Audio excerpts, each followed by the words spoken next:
are listening to the most original talk radio station anywhere. We are LA Talk Radio at latalkradio.com.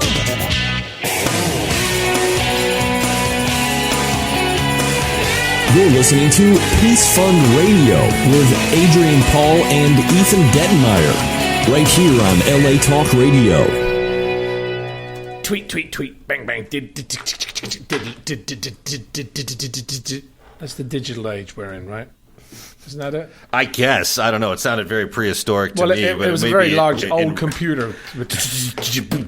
Maybe in reference to some sort of digital age. Well, you know, I've just come off a film where I played the king of the internet. Wow. Literally last night I came up with the film. What's the film? Can we say? It's called Kids versus Monsters. Good title. Yeah, it's a fun little comedic. Are you done with it? Yeah, it's only 3 days. All of us actually had a very short amount of time on it. It was Armand Assante, Lance Henriksen, Mary Birdsong, Lee Purcell. Can we talk about this for a minute? Yeah, Malcolm McDowell. How was Armand Assante? Oh, he's fabulous. He's so nice. Yeah, he's but you know, the interesting thing about Armand is he's.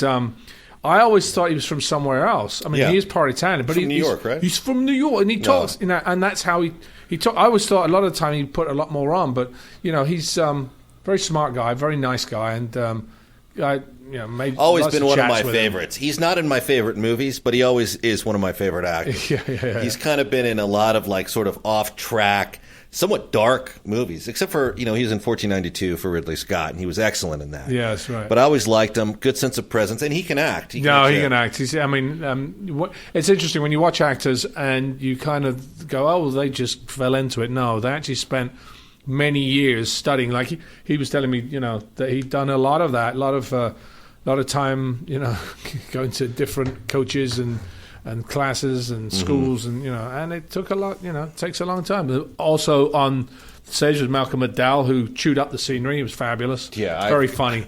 I've got some good stories with him that I'll save for another time. Malcolm's a force of nature. Yeah. You know, he's that's an actor who's had strokes of brilliance, and it's really, you know, you can look at his career, and when he's got the right director, he's unbelievable. Yeah. When he doesn't. You know, he tends to go left a little bit. But Malcolm goes off on whatever direction Malcolm wants to go in when he's on set. It's funny, you know. But yes, there's a lot of stuff for kids, but a lot of stuff he was saying will probably be edited out because it can't be for kids. You know, of course. You know, it's funny because he did one of his underrated appearances in a film, and I know the show's not about this, but I loved him in a movie I love that's actually should be rebooted because of the climate we're living in today. He was in Blue Thunder for Badham. Oh, okay. And he was so good at being the cocky ass in that movie. And it was so comfortable being that's when you walk away going, it doesn't matter what you've seen with Kubrick and everything else. If was the big movie when we were kids where he ends up machine gunning the people. Clockwork Orange was. Clockwork Orange was, but I didn't see that as a kid. I didn't see that as a kid. I didn't see that till later. And I still somewhat regret it. But, you know, in Blue Thunder, you're like, man, this guy is so confident as an actor that he can obviously play the meanest, most self-absorbed character in this script, and he's totally comfortable with it. Right. You know? Right. No, I mean, he played as the devil in this one, so it's kind of... Perfect casting. Absolutely. And you had Lance Henriksen playing... Who's probably also played the devil. Well, actually, he's playing a little imp devil who's his sidekick. It's very funny, you know. And there's also Chris Atkins who was in Blue Lagoon, I think. God, yeah. What an iconic movie that was in its day. So there's a lot of the people, and I'm actually Lance Henriksen's coming on the show next week. He's going to be here next week, so that's going to be in studio. In studio, yep, he's coming in. So he's doing a lot of charity stuff. I actually met him up in Calgary. You know, three weeks ago, and he said he was going to come on, and I said, "Oh, I'll see you down in LA. We'll be working together." So, yeah, it was a lot of fun, and I got to play, you know, this the king of the internet who had a little bit of a stick up his butt. That was difficult for me, actually, very, very difficult. And I was walking around. And what's so difficult about it? That's kind of how I gave you that, didn't you get it? Right, you were timing. No, I gave it to you. It was actually right out there. But we want to talk this morning. The reason I actually happened to bring this up in the beginning of the conversation this morning was because the digital divide. I'm going to talk about digital technologies are leading to greater disparities between affluent and disadvantaged schools and school districts. So that's our topic today. There's striking differences in the role in technology in wealthier schools compared to poorer schools. And, I was actually telling my wife the other day regarding this. It's really interesting what you get in a private school compared to a public school, and what people are actually given in each of those. Kids in public school get field trips. They go to all the museums. They get all these things. But in public schools, they don't have the money to do that. Therefore, the kids come out of it with less of a worldly education because of it. However, we've been looking at a lot of schools lately, and there are certain ways to run around that, depending on what grade the kids are going through, as to being able to give them as much as you can if you can't afford to give them a private school education. The digital divide is basically the inability to access technology due to socio-economic factors. It hinders schools and students from offering and receiving a quality education. We're going to talk about this because it's challenges, because rural schools as well as low-income schools across the country, they have inadequate access to technology, broadband-type budgets, educators have not been trained in using technology, and the way the school system is actually set up is changing drastically. It's so funny you mentioned this, because I was thinking that walking off the school property this morning, after Were you? walking my daughter up, and it was because of this discussion that you started earlier. Was it last week before, when we were talking about the solutions? We were trying to draw a parallel between the crisis and the solution here on this show. Mm-hmm. That's what struck in my head, and how fortunate I felt that I was, at that school, being that some of them are so. It's such in Los Angeles especially, and I know in some other parts of the country it's not so drastic, but here in Los Angeles, when your kid's like 2 years old, mm-hmm. you got to make sure that you've enrolled him like 5 years down the road into their next school and the next one, and I'm like, whoa! But everybody puts so much pressure on being able to do that, and the schools take advantage of it as well, because they're like, we might bring your kid in. I remember we actually went into a school. It's a very good school. It's the Elysee program here in Los Angeles. And my daughter went in, and we were, I think, like 5 minutes early or something. And they test the kids, and they're only 3 years old, 4 years old when they're doing this. It's not like they're like 10. Yeah, what do they expect, Jedis? But they are testing the kids as to, can you put this square in the square hole? Can you put the round hole? Blah blah blah blah. All these types of tests. And it was we walked into the school into the school, and they said, "Oh, it's round there." And we walked into the office where it was supposed to be, and there was another mother with her child doing a test, and he looked up and he kind of like looked at us, kind of. And he got a little bit, and we said, "Oh, we'll just walk back out again." And we went out, and this mother, the kid didn't do the test very well. He had ADD or something that just did not allow him to concentrate on what he was doing, and he failed it. And the mother came out and gave us the dirtiest look, because it was our fault that we walked into the room, not obviously her child's fault. And she was later crying that it was not fair. They didn't. And she argued with the educator. The stress you put on the kids and the people because of being in situations like that. My daughter went in, and she's like, "Oh, hi, blah blah blah." My daughter's very calm, so she did very well on the test. But it's. I feel sorry for the parents that go in there and have to deal with all of that, as well as the kid. The kid gets put under the stress as well. That's at 3 or 4 years old. Yeah, it's terrible. It's a terrible thing to do. And I think, honestly, you may have actually coined this phrase, but. Stress is a bit of it's a bit of a freight train coming at you. It's like a little bit of stress can build into an unnecessary amount of a lot if you can't govern it properly. It's like a pressure valve. It's contagious. It's contagious. Yeah, so somebody needs to stay calm in a situation like this. But what's tragic is that they've created sort of a sense of they've created an environment where the stakes are now perceived to be so high. My kid goes to public school, and I'm very proud of that, because I said, that's really where the battle is. That's where most of America is going to be growing up and going through it. And you need to get to know who your peers are, and need to go through. I was a product of a private school, And honestly, I can review, looking back. That's your issue, is it? It's one of many issues. But, I mean, the fact of the matter is I actually don't think it did much other than it kept me away from drugs. That I will say. I had no idea what narcotics were growing up. But, my kid is a public is a product of a public school. We invest in the public school. We invest with the PTO. We do benefits for the school. We do whatever we can do because we believe that that's the fabric of our neighborhood.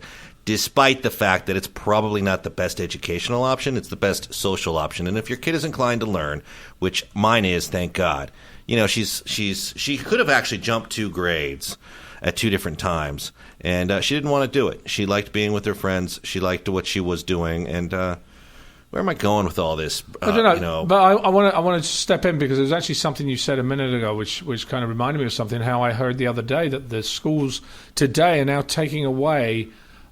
It's like the writing element. It's all about technology, and they're going to big mistake. They're taking. It's a lot of discussion in a lot of schools right now, and I think that's a huge mistake. Huge mistake. It's absolutely because. How do you take that away from it? I mean, you won't even be able to sign a check. Oh, no, it won't need to because it's going to be digitally printed. But, sorry, computer goes down, you're going to need to do that. Plus, it actually affects other things like we've talked in the show before, how it actually changes, it has a domino effect on so many other factors of life. If you don't have those motor skills to be able to do that, it affects everything. You become eventually you don't need to read, you don't need to write, you don't need to do anything, just be a vegetable. Yeah, and I think we should actually backtrack a ways and give our kids as much to do as possible where it makes sense. The writing and things of that nature, the common mathematics, get away from the calculators, get away from your computer, get away from the ease of access of things and learn to do it. Because if you know, I volunteered at my kid's school up until the 3rd grade. After that, there was no point in us volunteering because of the job description of a volunteer changed at that grade. Right. But the real scary thing is not kids lacking intelligence, but it's kids lacking initiative and having no initiative whatsoever. And I think that part of that is fostered from, I have a remote, I have a tablet, I don't have to do anything, I don't have to get up to turn the channel, I don't have to do anything. And that kind of becomes, from being an athlete and being a martial artist, and I can attest to this too, that the more you condition your body in any direction, the more it will adapt. Correct. It'll become stronger or it'll become weaker based on the environment you give yourself. If you want to eat nothing but sugar and junk, as you highlighted last week, then that's what you will reflect. If you want to work every day and press the steel every day, then that's what your body's going to reflect. And that's what kids are. Like a lot of kids, they don't have this wisdom yet, so they're kind of like, they would come to me, they'd get before they even looked at the assignment, they would go, I need help, because they had no initiative to even read it over and look at it. So I think we got a bigger problem, as you highlighted last week, than any of us are really prepared to deal with. But it's like anything. It's being etched away gradually, and we don't notice that. I mean, if you're looking at some of the research right now, they do a lot of research, and research of 2,462 middle and high school teachers in the US, they are not necessarily doing about the motor skills anymore. It's all about technology, and more than half of, which is basically 54%, say that all or most of their students have sufficient access to digital skills at school, but only a fifth of these teachers, which is 18%, say all or most of their students have access to digital tools they need at home. Again, we're talking technology still, but again, it's technology because now you have computers in the classroom. It's no longer... Yeah, well, some of us have them. I mean, my school's come to me for a computer drive. They've been asked me to look into options for computer donations to contact another 10, 15 years, it'll all be that. Yeah. And, you made an interesting point, if I can chime in on this fact. If you take away writing, try getting a kid to write down the road. Oh, I know. The most important ages of a child is up to age 5, where you really instill in them certain things, and that's drawing. I mean, look at writing. Writing's not just about writing your name and letters. It's also about being creative. When kids sit down and draw, you're teaching them how to use their motor skills, but also how to use their mind to be creative and actually be expressive. And, if this broken educational system continues to become worse and worse, and the issues you've highlighted on this show, such as terrible food, school lunches, bad diets, diabetes, lack of exercise, lack of the arts. If this continues to decline, you're looking at a draconian society at some point, because people will embrace change however they need to get it. That's what's scary. It'll end up being like, what's the Keanu Reeves movie, the big 3-part friggin' huge Matrix. See, I was thinking it'd be more like a book-burning group of brown shirts. No, because we don't need to do that, because all we do is we'll be plugged into something and we'll be using our digital brains to actually move everything else around. I don't know. It's just, let's get back to this subject a second. 30% of teachers surveyed in low-income areas said their schools do a good job providing technology resources, but that number jumps to 70% among teachers in highest income schools. Digital technologies have become essential instructional tools for the vast majority of teachers in this study. But not all teachers feel that they and their students have the access they need to all the resources to use them effectively. Did I say that right? Probably not. The problems. While you got general access being denied, some kids are not exposed to computers and other technology because of their status. Is that good or not? I mean, we just have been discussing, we are in a digital age, let's be honest. We Twitter, we Facebook. I mean, but anything, and it's like anything, when you go so far down one path, there's always something that reels you back in. If you go into just using computers, something later on will bring you back to using the ways you did, and there'll be a balance, hopefully, because you have to balance your whole physical being. A balance, hopefully, is the exact phrase. There will be a balance, hopefully. But how many people, in this day and age, in this climate of lazy parenting, are going to actually achieve a balance? And that is the problem. That is the issue we're talking about. It comes down to all of us as parents. I mean, honestly, a lot of our parents just do not cut it. They don't cut it. They go for easy. They're all worn out. They all work 2 jobs. They're not around enough. But again, you can't totally blame the parents, and I get it as well. Is because you're dealing with a socioeconomic climate that makes 2 parents go to school, go to work. Sorry, where the kids have to go to school and they don't spend the time with their kids and they don't have enough time for their kids. If they don't have the economic background to do it, they actually have to put their kids either in school or have somebody look after the kids. Let me tell you this, though. I'm with you. I believe in sympathy and understanding, and I see you've got your director's chair there. That's very awesome. But one of the things I want to say, too, is if you look at where this country has come from, this country, not yours, you're European, but America, we have built this country up from what was essentially a farming basis, right? You cannot tell me that parents, 2-parent households where they had to work a farm, and in the day and age of sharecropping and that kind of economy, who still managed to build reputable individuals that moved into the 20th and then the 21st century, they've had to overcome a lot more physical work than what is the typical 40-hour work week here, I think. Correct. So, I mean, that is well, I'll be totally honest with you. In actual fact, Americans work more than Europeans do. I believe that, but I don't know that that's right. In 1 year. It's an entire year. Americans have, I think it's like 2 or 3 weeks a year more, basically based on their hours per day, that they work more. So, okay, you're dealing with something where you're going to school. You're not keeping your kids on the farm. You're not keeping them in your village to do and with an eye with all the family and friends that do help around. And you go to work, you go to the farm. It's a different climate that we live in now. We live in a climate where we have cities, we have jobs, we have cars, we have this fast-paced technology that's making us be geared to a different lifestyle. Therefore, it puts more pressure on us and less time and less money to actually do the things we should be doing, which is looking after and nurturing our kids. And we actually forget some of the basics that we have to teach them. Yeah, you're right. So let's go back to schools. Let's go back. 6% of teachers who work with low-income students say that their students lack access to digital technology.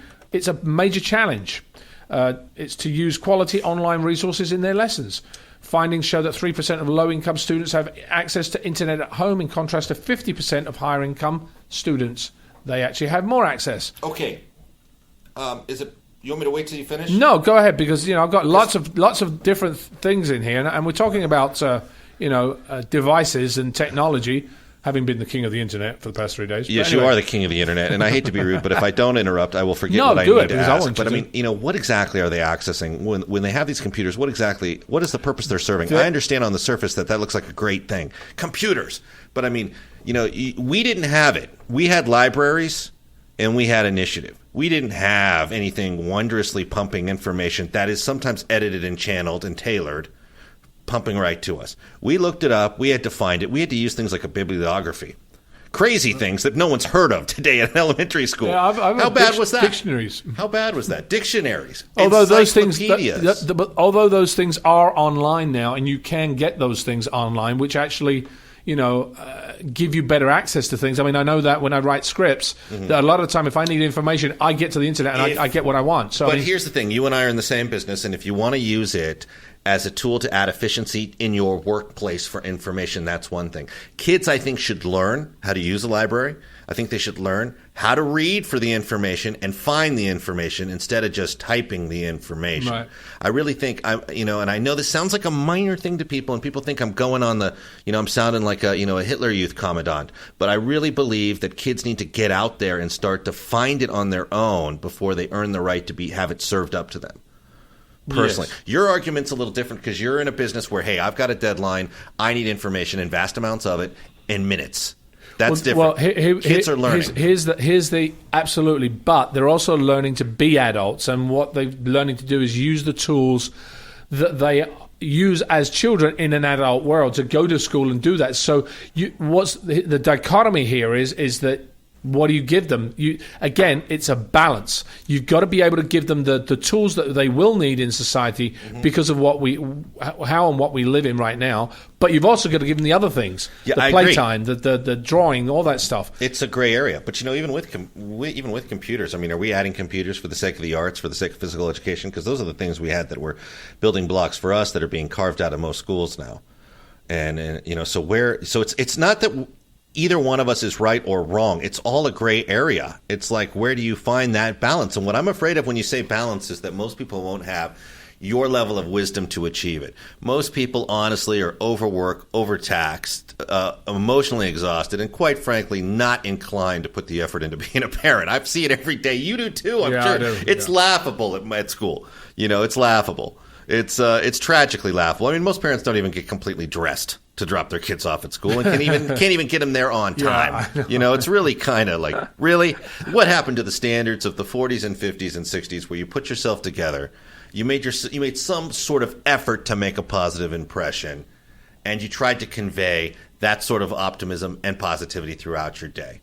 Now everything's like a negative quagmire of junk. Well, I wouldn't go that deep in it. There are a lot of very good people out there who keep standards with their children, and I think it is, again, when we're talking about balance, I'm not just talking about educational balance. I'm talking about spiritual balance. I'm talking about physical, mental, educational, all that. That's a balance in a child that you have to keep. And I think we're talking about technology to actually give us the tools to do that and keep a balance in our essence, if you like. And that we're just talking about one of the things that will actually allow us to do that. Now, going back to the fact what we were talking about a minute ago, which is income inequality. Right. That's our civil rights issue at the moment, I think. It is. Income inequality is always an issue because what do I get for my $10, as opposed to my $50? And is it right? Is it right for us to say, I've got more money, therefore I'm going to put my kid to school and they're going to learn better stuff than your kid because you can't afford it? If you can afford to put your kid in a private school and that's your choice, I champion that. But what I think we need to do, too, is become more responsible across the entire horizon as Americans and as taxpayers and who we vote for and how we get involved and improve the public school system. Somewhere there's some grievous mistakes made in that organization, in that industry, and we've seen, I've seen some very interesting things as of late, in comparing everything from European school lunches to American school lunches, in terms of nutrition and cost and things. There's something just, I don't know what it is about man's behavior, but it seems to be more evident around us here in America right now that predatory tactics are taking advantage of everyone. People are skimming the system. People are trying to put the absolute cheapest, lowest common denominator in the marketplace and trying to spend more money convincing people to buy that lower common denominator. Whatever happened to integrity? There just doesn't seem to be a lot of it. You know what? I always, this is one of the things when I used to do Highlander, people say to me, so what period of time would you prefer to be in? And I said, I don't know, because to be totally honest, what we have is a romanticized view of what the past was. Right, make no mistake, we're in the best time. Right now, we actually have a lot of stuff that's good. So to say that we've lost all the values, it's not necessarily that. It's also the fact that, those same things, those same predators, the same people want to make money, still existed. Yeah, they did. In a different way. Now you're seeing it a little bit more because it's a much more global issue, and you see those things. But and technology's added efficiency to that. I mean, I don't think we saw a lot of predatory scheming has always existed since the caveman days, right?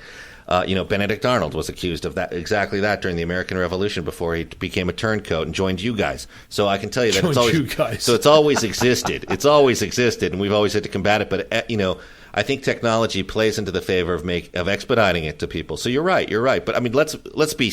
I love when people ask that question, because this is the best time period. Make no mistake. We just have to be better at living now. Exactly. I mean, and to be honest with you, I do believe that there are a lot of things in this world today that people are much more enlightened, and that's why talking about our kids' heroes of the week, we have gone through a change in how we view our children. We have issues. We still have issues. Those things still exist, but our kids who are going to grow up, and those kids that actually are inspired by the parents and given them give them the right tools to move forward, they will change our way of being and our way of life for the next hundreds of years. I hope so. So, but right now, like anything, the internet is not that old. In comparative to what the world exists, the internet, what was it, the 80s that it started as a government? It was a government-used program, the internet. Now, nobody ever thought the internet was going to become so integrated into everyday life. And it's only been in the past 20, 30 years that that's happened. And you're right about that. I mean, it is interesting. It is interesting to see how tools. It's like, wielding a weapon of some sort. It's up to the individual on whether or not they can keep the integrity and the lion in the cage or not. Correct. It's going to come to. Can you imagine living during the Napoleonic Wars? We wouldn't have seen 28.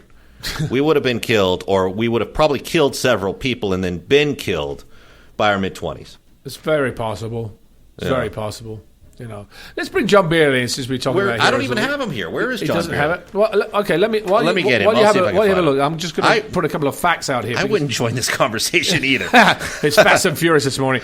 Income inequality has always been a major concern in the academic field. With the increasing advancements of educational tech, however, this disparity could become even more pronounced. While in the past, fewer resources may have led to a lack of calculators or up-to-date textbooks for low-income school districts, lagging behind today could have even more damaging consequences. Now, technology isn't the only problem. I want to give you an example here. An 8th grade math class in Oakland, California had so many substitute teachers in 1 year, the students couldn't keep track of them, let alone remember their names. They live in a high-poverty neighborhood where school funding is so low that the district finds it cheaper to hire a series of substitutes rather than pay a full-time teacher. And as a result, the 8th graders don't have access to a high-quality teacher or the chance to learn very much math. Here you go again. You're having an issue with that area actually not being able to give those students the education they deserve. We all deserve that education, because with education, as we've described before, you actually are able to make better decisions and as you grow up in life, and it affects so many different things. Knowledge is power. Access to technology is providing students with all kinds of new opportunities. It gives them, like we just discussed, it allows them to engage material and experience a diverse and balanced education. And without these resources, students may fall behind their upper middle income peers. Now, John Beerley, are you there? John, yes, good morning, gentlemen. All right. Hello, John. Good morning. Hello. We've been fired up Happy this Wednesday. morning. Good morning. How are you? I'm well. We've been fired up this morning on education, by the looks of things, or technology in education. What do you think about it? Well, what are your thoughts? Give us your words of wisdom.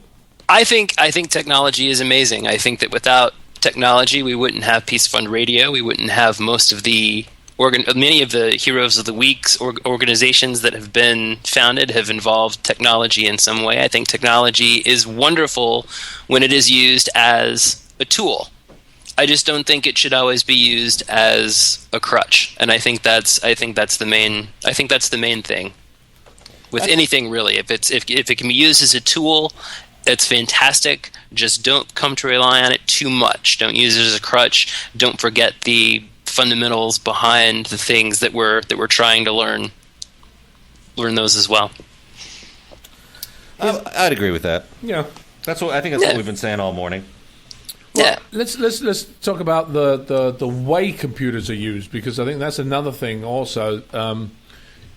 The students in low socioeconomic status may have lots of computers, but those kids in those schools use those machines for really basic functions like running test prep drills, whereas schools that serve kids with higher socioeconomic status are more likely to use the computers to create original content on programs like Word and PowerPoint.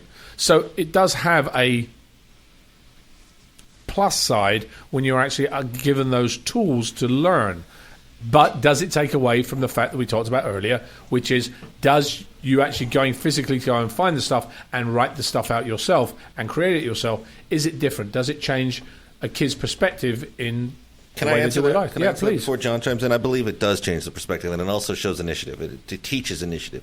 It teaches that nothing happens until you pull the trigger on it yourself. You've got to get up. You've got to do it. You've got to find it, and that is something I think you can cultivate all through life. The idea of initiative, the idea of going out and getting it done, not sitting there waiting for something to happen, but going out there and doing it. I saw a teacher once as a volunteer who put the kids for computer time, and it was just a way to keep them occupied. I think they were playing games on it. So I don't necessarily know that they were Googling information or using it as a glossary or those things. I think they were just trying to kind of keep the kids occupied. It's like another teacher in the room. Keep these kids quiet over here, which is the thing that we were all discussing earlier, which is it's about the individual's use of it as a tool instead of as a pacifier, essentially. My kid has a tablet. She was using it for architectural design. She was designing blueprints and buildings and things like that. And then, she was designing buildings. Yeah, she likes to do that. She's very creative. That's awesome. So she was designing. And she's 10? She's just turned 11. 11. So she was doing that Designing kind of thing. buildings. Yeah, she's designing like a refugee camp for Syria and stuff like that. Here you go. We've talked about the negative, but there's a plus for utilizing the internet. There are pluses to using computers and having the availability of these items to our kids. Right at that time, yes, that would be a plus experience. But she was on it a little while longer, and I asked her what she was doing. And she says, "Well, I went over to YouTube because she has her own YouTube channel where she produces her own movies and videos and things that she puts together, animation mostly." And she says, "I was going around every channel where I saw a negative comment and asking them, why would you be so mean to write that?" And I love it. And I was like, okay, let's back out of this. I don't want you confronting. And I had to tell her, like, a lot of those people are adults expressing negativity. They're not in your 5th grade class. And she's like challenging a lot of these rude people on the internet. Like, why? How dare you? Why are you mean like that? I said, that's not how I want you to spend your time on the computer, challenging people who could be fanatical on some level. There's a lot of people who sit in their mom's basement using a computer are. Right. It's got a positive and negative in the same day, in the same computer experience. Do you remember? I know, but I love that she has her father's thirst for social justice. I think that's great, and I also think it's great that she has her own YouTube channel where she creates her own things, and that's what I'm talking about. It's having that. You use the word initiative, Ethan, and I think that's the perfect word. And I think it's not just initiative, but I think that it's taking pride in what you do, and pride in your abilities, and pride in your talent, and wanting to make something new and share that. And that's where technology is great, again, as a tool for those things. And as long as we're just making sure it's not replacing those things, then I think it will always have its place. How old how old were you when you had your first computer, John? Oh gosh, that let me question think. doesn't apply to us. I graduated from high school in 1994, and at that time we had a few computers at the school, but basically they were just glorified word processors. I remember at the time when I was 16 years old and an associate editor on our high school paper. We had, basically we didn't have access to the internet. We didn't have access to Google. If we were going to write an article about something, we had to do the research. And I remember, and I will never forget this, Virgil Casper, who was the English teacher, who was the sponsor of the newspaper. He had a rule that if you wrote an article and you misspelled someone's name, if you interviewed a person and you misspelled their name in the article, you were automatically docked a letter grade. Automatically. Get it right. Great rule. Wow. Great rule. Great rule. So that was just something that I kind of never really forgot. And as I transitioned into college, it was just sort of right when the internet was kind of becoming popular. I used it honestly. I used the internet very, very little all throughout college, writing papers during research projects. We just used it very little because at the time I think we were being taught to kind of do it the old school way. You go to the library, you look up information, you find out things again on your own through your own initiative. And obviously the internet makes it easier, and it's a great tool and it's a great resource. But let's, like I said before, let's just not forget that the initiative and the fact that I think you take more pride in your work if you have a little bit more of a hands-on approach to it. Funny story that parallels what he's saying. When we were offered computers, Adrian, you and I are not the same age, but we're close. Yeah, I'm the first time 32 the first time my high school offered a computer class, it was laughable, and we were like, "What the hell are we doing looking at this? This is ridiculous. This single color, this is supposed to do stuff." And it was just like, forget it. Let's just go play some football or something. Let's get out and let's go. Forget this. And now you look at how far they've come. That question applies in terms of generations. For us, having a computer at a young age wasn't available, nor were a lot of us very interested initially. The people that were interested in computers at that time that were like, hey, we can program and we can play a rare version of Tempest. We were like, what? Are you serious? Is that how you want to spend your afternoon? I mean, that was crazy then. It was very interesting to see who went with the computer angle and who almost avoided it. And it wasn't until years later I was like, okay, I guess I better get a computer. And of course, I was mesmerized that what you could do with it at that time. But I remember my first computer. Actually, I think it was my first computer. I've been an Apple guy ever since. I started with the Apple brick that was probably about 1.5 feet long and about 6 inches high. Yeah, square. I had a 2C. It was just ridiculous. But I found it extremely interesting how you could find information. And again, at that time, the internet wasn't, the access wasn't very good. And that's something else. Access is, what the cost of access today, broadband connection, it costs an average $38 in top US cities, whereas people in rural areas can pay as much as $80 a month for just for the connection. So some people say the lack of competition between service providers keeps connection prices high. And I think, true. I would say that's true. I mean, that's part of the things. There are a lot of places like Starbucks and McDonald's that provide free Wi-Fi for kids, and you see a lot of students sitting at these places where they can get access, and some people actually use public libraries for access, but there are time limits on that. But they do say that there is help on the way. There is different. That's actually interesting. I was just looking at it. Look at this. I didn't see it. A program that offers the possibility of home broadband availability for low-income students is in the evaluation phase. The Federal Communications Commission ran a pilot to determine the feasibility of expanding its E-rate program, which offers discounts to public schools and libraries for broadband access using money generated by the Universe Service Fund. That's a charge of about $3 that's tacked onto your phone bill. The program tested a concept of subsidizing mobile internet access for students who qualify for free and reduced public price school lunch in 14 different school districts. The school reported that the program reduced the dropout rate, increased student achievement, raised students' interest in college and math-related careers, improved communication with second language English speakers, and increased student ownership of learning. So there is a plus, I would say, in some areas of having that availability of knowledge at your fingertips. Well, there certainly is a plus. I don't think you can deny that. Right. It just depends on how long you're actually going to use all this type of things. Yeah, and availability is a big thing too. I mean, again, as I said before on the show, I live in a rural area.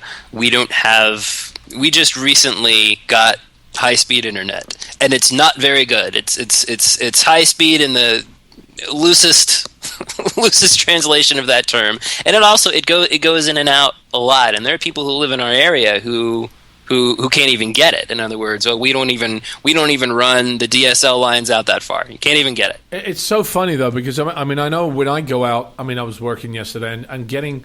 Oh my God! I can't get access. What am I going to do? How am I going to send emails? It's become such a necessity that it really has. Somebody goes, internet's off. What would people do? I mean, being without a cell phone for like a day is just disastrous to some people. I was thinking about that this morning too. When I actually left the house without it for a few minutes, and I was like, "What happened to the days when that used to be how everyone operated? We didn't have our phones with us, right? And the world's still here." So, John, what else do you have for us this morning? Well, we have a hero of the week. Yes, that's what we want. It actually has a bit of an educational bent to it. 4 years ago, when Kylesh Sharma was in 8th grade, one of his assignments in class was to make a research project about a charitable organization. And in his research, Kylesh looked at several different charities and finally read about one called the Nepal House Society, which you can read about at nepalhousesociety.org. Now, the purpose of this organization is to provide therapy to children in Nepal who have survived not only physical and emotional abuse at home, but sometimes have lived through long periods of sexual abuse, sexual trafficking, and sexual slavery. These are kids who have been through more at 10 years old than many of us could even imagine in a lifetime.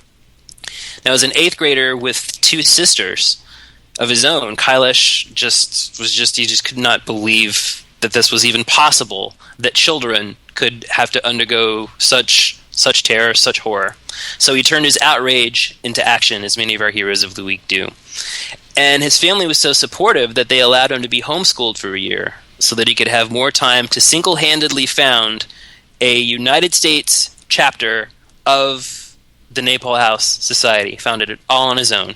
He named it the Nepal House U.S. chapter and started a website at nepalhouse.net. Now, if you go there right now, speaking of internet and internet troubles, the website is down today. They're having server issues. So if you go to nepalhouse.net right now, it's not going to come up with anything. Just be patient, give him a little time, and hopefully that should be back up soon.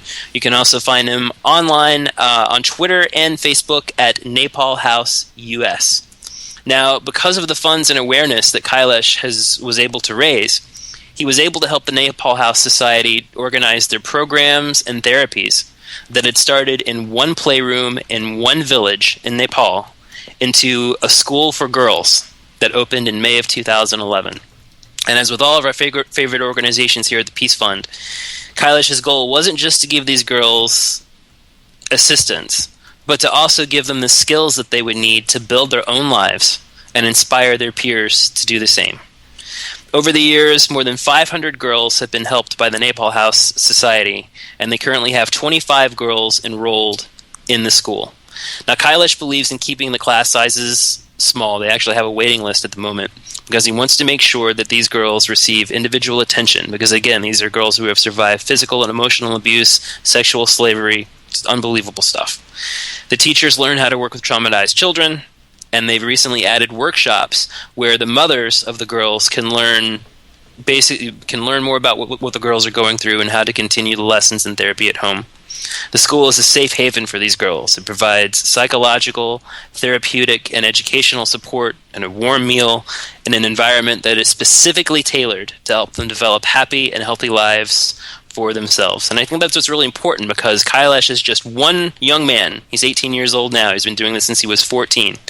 One young man who read about something and was inspired to create a sustainable solution to help these children who live on the other side of the world. And we all have the power to make that difference. And our Heroes of the Week prove that time and time again. So to Kylesh Sharma, we thank you for everything you've done for these girls in Nepal. And it is our honor to name you as our latest Peace Fund Radio Hero of the Week. Yeah. Brilliant. Yeah. I love these Heroes of the Week, man. They're just so inspiring.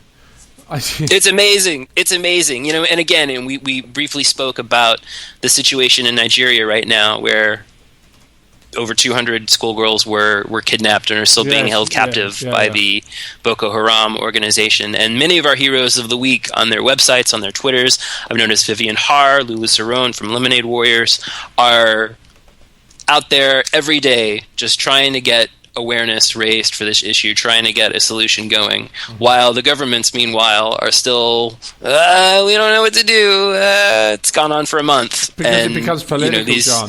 It becomes political. It's political. That's what it is. Yeah. It's that's the issue. And, there's nothing you can do about it, unfortunately. It's heartbreaking. I mean, you would think that in a situation like this, we could find a way to put the politics and things for aside and just get those girls out. The Boko Haram literally translates into Western education is a sin. That is the name of this organization that has kidnapped these girls. They have killed hundreds of people over the years. They just recently set off a bomb that killed 75 people in Nigeria on the same day that they did the raid into the schools and villages where they kidnapped all these girls. They have now said in the past couple of days that these girls are our property. They are ours to do with as we wish, and we do. And they're just sort of, challenging the world to do something about it. Now they want some of their own members who have been imprisoned to be released in exchange for some of the girls. So who knows what's going on over there. It's been going on for a month. Details are kind of sketchy because the Nigerian government was late to say anything about what happened, and it's just all a mess. But the United States currently has one drone aircraft patrolling the area and also some manned surveillance flights to try to find where these girls are. And as Adrian said, it gets a little tricky because of the politics. We have something called the Leahy Law, where the United States refuses to assist any military that is guilty of human rights violations. And unfortunately, the Nigerian military, there are lots of human rights issues involved with some of their activities. So it's all a very sticky, messy situation with the fates of more than 200 girls literally at stake. Well, this is where flexibility on the law needs to come into play, and we can. I think anyone who's going to stick to the letter on that particular law in this case is a bit of a tyrannical personality. Yeah, it's sad stuff. But we'll keep you posted as new things happen. Hopefully, there'll be a solution to all of this very soon. So, it's amazing how our topic kind of goes off onto different subjects. And again, we are out of time. We are going to be having to wind this down. John, is there anything else in closing? I know we've been dealing with just close to relaunching the site. We've had a lot of reshuffling happening. We got our website back, which is fabulous. We lost it for a few months. We lost our webmaster into the ether somewhere. But we are back on track on that particular effort, and we're working towards our paintball and our poker and our other initiative. We actually will be having a new initiative of building new houses for. We're going to help raise some money for houses in Alta Gracia in the Dominican Republic. That'll be on our website very shortly. John, fantastic. Do you have anything else on there, John? Not at the moment. Everybody just keep your eyes peeled. Like he said, as Adrian said, the Peace Fund website will be back soon with all kinds of news about all kinds of great things we're up to. Follow us on Twitter and Facebook at The Peace Fund and Peace Fund Radio. Follow Adrian at Adrian Paul 1 and Ethan at Combat Radio. And not only that, spread the word, ladies and gentlemen, about Peace Fund Radio, what we're trying to do here. We are trying to create a social media platform for all these charities, and to do that, we need your help to share our message. Thank you to all of you that are doing that already on Twitter and on Facebook.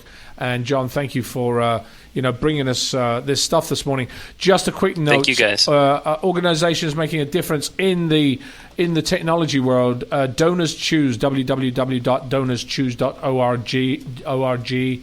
They're a charity navigator 4-star. It's an online charity that makes it easy for anyone to help students in need. Public school teachers from every corner of America post classroom projects on the site, and you can give any amount to the project that most inspires you. The other one is the Onit Foundation, opportunities necessary to increase technology. The onitfoundation.org Its mission is dedicated to enhancing and expanding technology access by providing free computers along with computer training and internet access to low-income families with students in grades K-12. So, Ethan, thank you very much for joining us this week. All of you out there in Peace Fund Radio, our new Peace Fund volunteers, thank you so much for doing that. In closing, I'm going to give you a quote by the CEO of the Consortium for School Networking, Keith Kruger, Krueger, sorry if I said your name wrong. However, it is important to remember that the educational software, like textbooks, is only one tool in the learning process. Neither can be a substitute for well-trained teachers, leadership, and parental involvement. This is Adrian Paul and Ethan Dettenmaier. We will bring you a great show next week. See you soon. You're listening to Peace Fund Radio with Adrian Paul and Ethan Dettenmaier, right here on LA Talk Radio.